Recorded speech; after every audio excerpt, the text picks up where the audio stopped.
Naam dada Jeni, begi lako ni hilo. Nataka tutoe hizi hela ndani. Tuzipeleke kwenye mashini, tuziconfirm kama zipo original. Ndio tuzirudishe kwenye begi tena. Hizo ndio zipo kama hiyo unayoiona hapa. Nazihesabu hapo.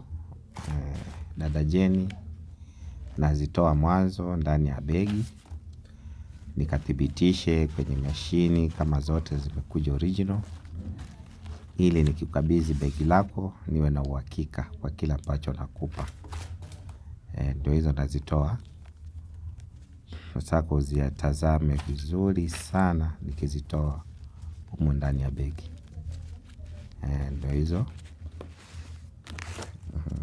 Ndio hizo mama.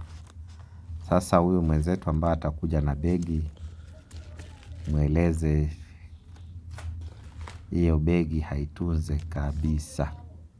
Haitunze kabisa. Juu hili begi ndani yake chini kutakuwa na pete. Nitakuonyesha hiyo pete jinsi ilivyo.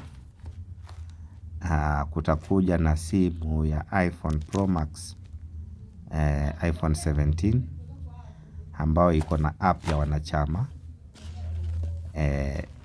Nadhani unaziona hela ndio hizo. Angalia hizo zingine. Nataka kuzitoa hivi. Nizieke kwenye mashini. Tuzione jinsi ilivyo kama zipo sawa. Nizirejeshe ndani ya begi. Halafu tuifunge. Nikueleze lifuatalo. Natumai umaskini umeuaga. Kama begi itafika katika mikononi mwako, umaskini utakuwa umeuaga. Nadhani unaona hela iliyo ndani. Huo ndio wingi wa hela ambazo zimekuja ndani kwa kidola. Najua mamangu wewe ni mjanja, unajua dola 100 ni shilingi ngapi ya kitanzania. Na tena nakuomba hela uitumie vizuri. Ni sawa? Wacha ni